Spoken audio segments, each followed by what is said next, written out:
অন্য ডিপার্টমেন্ট থেকে একটা নতুন ছেলে আজকে আমাদের ডিপার্টমেন্টে জয়েন করছে। কে আসবে কে জানে, বাট ম্যাম আজকে তো ডান্স পার্টনার চুজ করার দিন। May I come in ma'am? Oh shit, কি রে অন্বেষা, কি হলো? আরে আমার এক্স বয়ফ্রেন্ড আবার উড়ে এসে জুড়ে বসলো। না, আমি রাহুলকে আমার ডান্স পার্টনার সিলেক্ট করি। না, রাহুলের সাথে তোমার হাইটই ম্যাচ করবে না, তুমি বরং শান্তনুকে তোমার ডান্স পার্টনার সিলেক্ট করো, নতুন, ও ভালো করবে। তাহলে অন্বেষা আর শান্তনু। দেখে আমি কি জেনে বুঝে করেছি? বাই মিস্টেক হয়ে গেছে।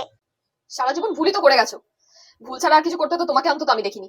এক্সকিউজ মি, তুমি কি কিছু বললে? হ্যাঁ বলে তো ছি আমি অনেক কিছু, কিন্তু তুমি তো আমার কথা কোনোদিনই শোনোনি, আজকে আর কি শুনলে?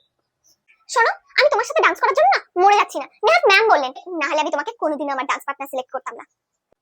যেমন আমি এত বছর তোমাকে সহ্য করে এসেছি, এই কটা দিন তুমি আমাকে সহ্য করো। আমিও মরে যাচ্ছিলাম না তোমার সাথে ডান্স করার। ইভেন আমি যদি জানতাম যে তুমি এই ডিপার্টমেন্টে আসো, আমি এই ডিপার্টমেন্ট জয়েনই করতাম না। চলো এবার যেটার জন্য এসেছি সেটা করি, ডান্স প্র্যাকটিসটা করি। ফালতু বাজে বকছে।